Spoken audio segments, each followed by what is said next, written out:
Assalamualaikum warahmatullahi wabarakatuh. Nama saya Ameliani Nisa Novianti. Saya akan menjelaskan program kerja tahunan atau yang disingkat Proker oleh Kepala Sekolah dalam Dasar Administrasi dan Manajemen Pendidikan. Silakan menyimak.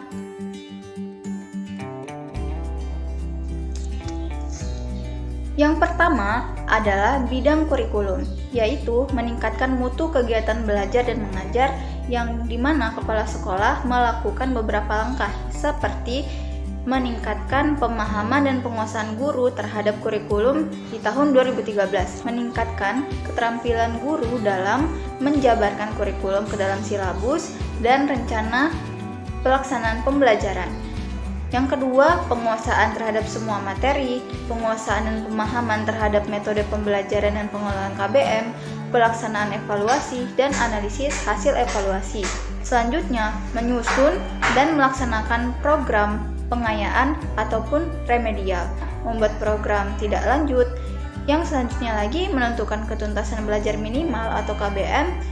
Yang selanjutnya membuat dan menggunakan alat peraga dan media pembelajaran lainnya, dan juga menyusun dan melaksanakan program bimbingan dan penyuluhan. Ketiga, melengkapi buku-buku sumber pelajaran baik untuk pegangan para guru maupun untuk pegangan siswa itu sendiri. Yang terakhir adalah meningkatkan kegiatan supervisi kelas baik secara kualitas maupun kuantitas. Berikut tadi adalah Proker atau program kerja kepala sekolah di bidang kurikulum. Yang kedua adalah bidang PTK atau bidang pendidik dan tenaga kependidikan, di mana fungsinya adalah meningkatkan profesional, disiplin, dan komitmen yang tinggi, serta tanggung jawab dalam pelaksanaan tugas sesuai dengan tugasnya masing-masing. Langkah-langkah yang dilaksanakannya seperti pembagian tugas guru dalam kegiatan belajar mengajar dan kegiatan ekstrakurikuler yang dituangkan dalam SK Kepala Sekolah. Yang kedua, meningkatkan pengawasan terhadap pelaksanaan tugas baik secara terjadwal maupun sesuai kebutuhan. Yang ketiga, meningkatkan kegiatan sistem pembinaan profesional di gugus sekolah sesuai dengan kebutuhan itu sendiri. Yang ketiga, meningkatkan kegiatan sistem pembinaan profesional di gugus sekolah itu sendiri. Yang keempat, menciptakan situasi dan suasana kerja yang dilandasi oleh rasa kekeluargaan sehingga tercipta kerjasama yang baik dan situasi yang kondusif dalam pelaksanaan kerja itu sendiri. Yang kelima, memberikan penghargaan terhadap guru yang berprestasi dan melaksanakan tugas dengan baik dengan cara berusaha terus memberikan kesejahteraan lahir batin kepada guru yang bersangkutan. Berikut tadi adalah bidang PTK dalam Proker yang dilakukan oleh kepala sekolah. Nah, apa saja yang dilakukan kepala sekolah untuk memberikan kesejahteraan lahir dan batin pada guru-guru yang berprestasi itu tadi? Yang pertama adalah memberikan penghargaan secara lisan berupa ucapan terima kasih. Yang kedua, bisa berupa promosi jabatan bila memenuhi syarat guru yang diusulkan. Yang ketiga, dapat memberikan kenyamanan dalam melaksanakan tugas itu sendiri. Dan yang terakhir adalah dapat berupa pemberian insentif pada guru-guru yang telah bekerja dengan baik. Seperti itu tadi adalah beberapa kesejahteraan yang berusaha dilakukan oleh kepala sekolah. Selanjutnya adalah Proker kepala sekolah pada bidang keuangan. Apa fungsinya? Yaitu untuk meningkatkan kelancaran pengelolaan keuangan sehingga pendistribusiannya dapat memperlancar kegiatan dengan beberapa langkah-langkah yang dilakukan seperti yang benahan petugas pengelola keuangan yang terdiri dari petugas pengelola gaji, petugas pengelola bantuan operasional sekolah, penataan ruangan baik di kelas, kantor, dan di perpustakaan, perbaikan meja belajar, pemeliharaan terhadap alat peraga, dan media pendidikan yang telah dimiliki.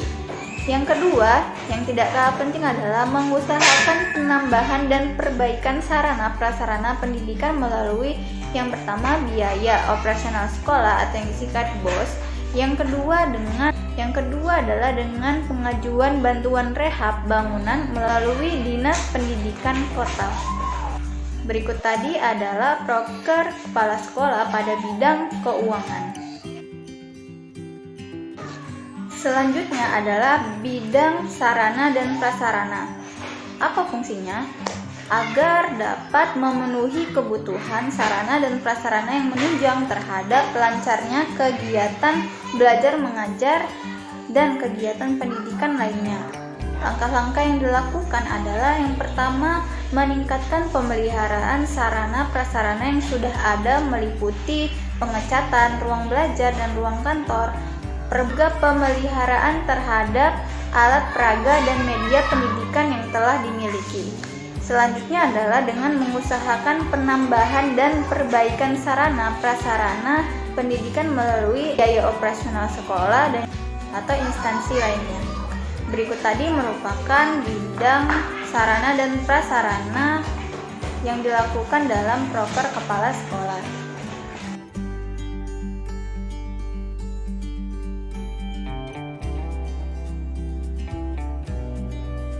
Lalu selanjutnya adalah bidang kesiswaan, di mana fungsinya adalah pada bidang kesiswaan di sini dilakukan peningkatan pelayanan pendidikan terhadap siswa, orang tua siswa, dan masyarakat sekitar meliputi yang pertama terhadap siswa dan juga pelayanan terhadap orang tua siswa dan masyarakat. Baik kita akan membahas yang pertama, peningkatan pelayanan terhadap siswa meliputi menyediakan sarana dan prasarana belajar mengajar. Yang kedua, meningkatkan pembinaan prestasi siswa dengan cara mengikut sertakan siswa dalam kegiatan lomba-lomba baik tingkat sekolah, gugus sekolah, tingkat kecamatan ataupun tingkat kabupaten dan provinsi. Yang selanjutnya adalah meningkatkan pembinaan dan pengawasan disiplin siswa seperti disiplin waktu, disiplin belajar, disiplin melaksanakan tugas, dan juga disiplin dalam berpakaian. Yang selanjutnya lagi adalah mengembangkan kehidupan sekolah yang bernuansa Islami, meliputi pembinaan sikap dan jiwa beragama melalui kegiatan pembinaan dan pembinaan religius antara lain seperti kegiatan keagamaan, berjamaah, dan lain-lain. Selanjutnya lagi adalah dengan menumbuh kembangkan akhlak mulia bagi para siswa-siswanya. Yang selanjutnya adalah dengan menumbuh kembangkan pengalaman beragama yang mengandung nilai-nilai sosial, antara lain menengok teman yang sakit, melayat keluarga siswa yang terkena musibah, dan juga membantu korban bencana alam, dan lain-lain. Dengan pelayanan terhadap orang tua siswa dan masyarakat, maka dilakukan yang pertama menjalin hubungan kerjasama yang baik dengan orang tua siswa, tokoh masyarakat, dan orang-orang yang peduli terhadap pendidikan.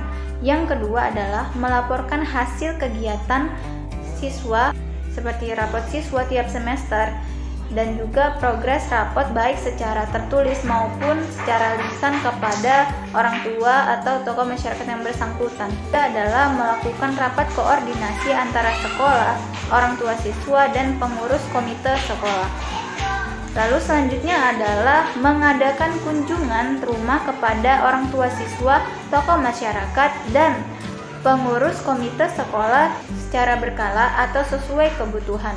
Yang terakhir adalah memberikan informasi tentang inovasi pendidikan, antara lain dengan melakukan perubahan kurikulum dan juga perubahan dalam sistem pendidikan itu sendiri.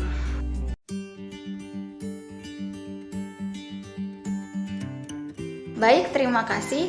5 di antara tadi adalah 5 program kerja kepala sekolah yang akan dilaksanakan untuk terus memperbaiki sistem pendidikan yang ada di sekolah yang bersangkutan. Maka kita sebagai salah satu tokoh masyarakat, baik itu mahasiswa, orang tua siswa, dan sebagainya, harus saling mendukung pada sistem pendidikan, terutama sistem pendidikan yang ada di Indonesia. Semoga bermanfaat apa yang saya sampaikan. Terima kasih. Wassalamualaikum warahmatullahi wabarakatuh.